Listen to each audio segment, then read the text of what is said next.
지양 선생, 어떻게 지내시오? 밤늦게 걸려오는 전화는 늘 사람을 긴장시킨다. 그러나 그 전화는 친구에게서 온 것이었다. 그는 늦게 만난 동창이라서 그런지 다른 친구들과는 다르게 예의를 잃지 않는다. 아니, 만학으로 만난 사이가 되어서가 아니라 원래 성품이 진중하기 때문일 것이다. 나는 새 학기부터 강의를 나가게 된 학교에 대해 이야기를 하다가 생각난 듯 부인의 안부를 물었다. 그러자 그는 갑자기 목이 울컥 매는 듯 짧게 말했다.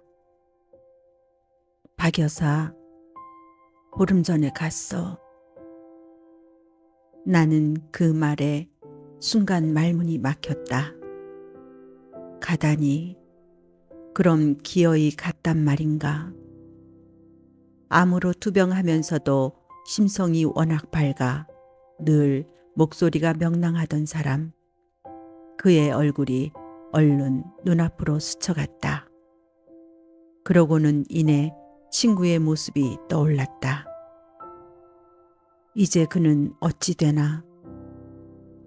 혼자 남은 사람에게 닥쳐올 그 외로움을 어찌 감당해낼까? 고인에게는 미안한 일이지만 사람들은 언제나 살아있는 일을 먼저 생각하게 마련이다.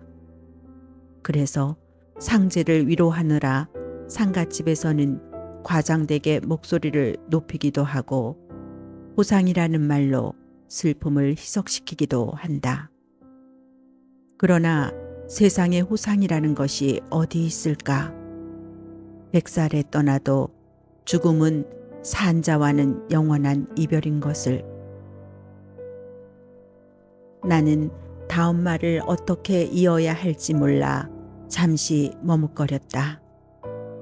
이럴 때 얼마나 애통하십니까? 라든지 상사 말씀을 무엇이라 드려야 할지 하는 의례적인 인사를 건네도 괜찮을 사이라면 얼마나 좋을까 하는 생각이 퍼뜩 지나갔다.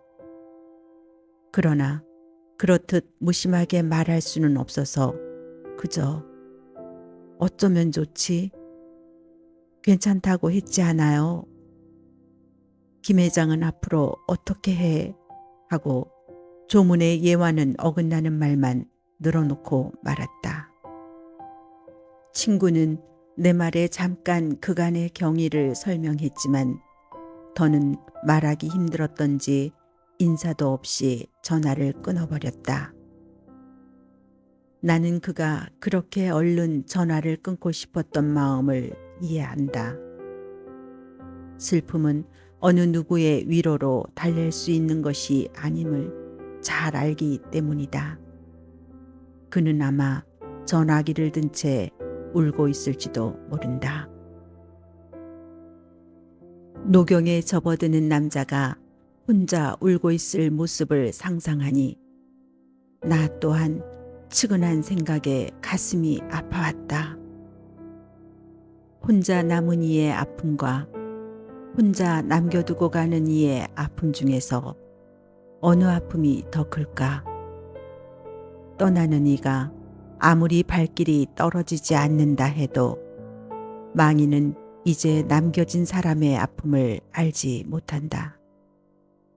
슬픔과 아픔은 오로지 산자의 몫이고 그것은 생명 있는 자들이 겪어내야 하는 괴로운 형벌이다. 세월의 흐름 속에서 터득한 작은 진리 하나. 몸의 거리는 마음의 거리가 아니라는 것입니다. 우리에게 주어진 육체는 한낱 움직이는 어떤 것일 뿐이고 정말 가치 있다고 느끼는 그 마음은 몸이 아무리 멀리 있어도 멀어질 수 없음을 느낍니다. 참으로 아름다운 생각이다. 이 글은 남편을 여인 어느 아내가 눈물로 쓴 편지의 한 구절이다.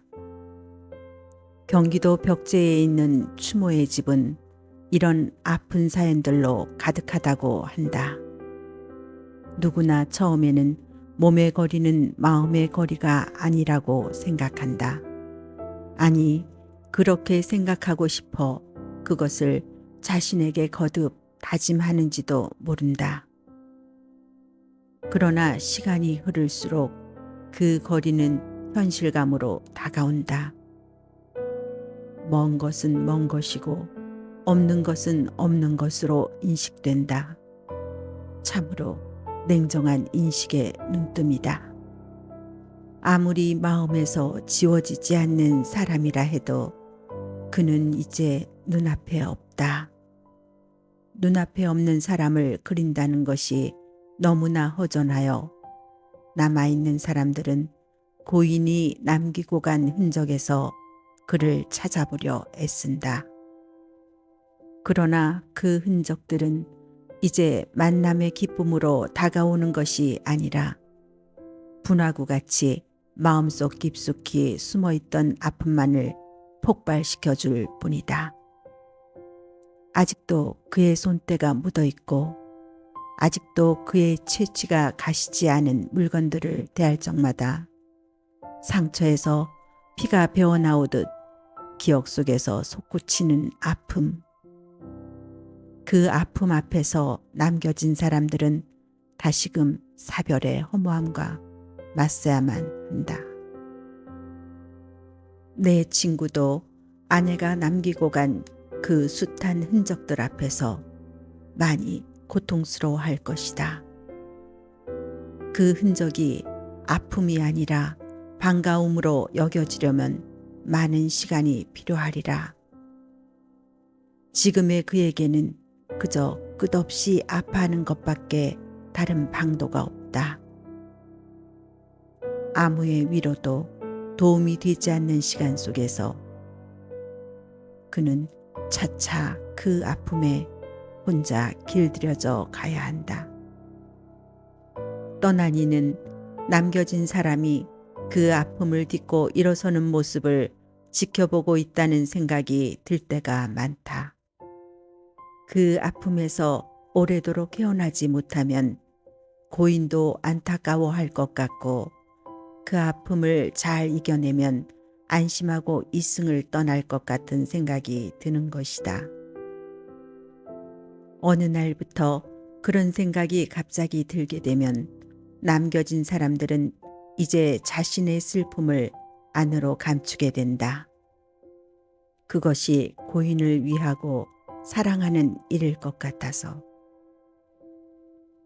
지금은 아내를 잃은 상실감으로 아파하고 괴로워할 친구가 새롭게 고인을 사랑하는 방법이 무엇임을 알게 될 때 그는 타인의 위로에도 귀를 기울이게 될 것이다. 부디 그때가 빨리 오기를 바랄 뿐 내가 그를 위해 지금 해줄 수 있는 일이란 아무것도 없다. 혼자 남은 이의 아픔이란 결국 자기 손으로 잘라내야 하는 상처의 거스러미 같은 것일지도 모른다.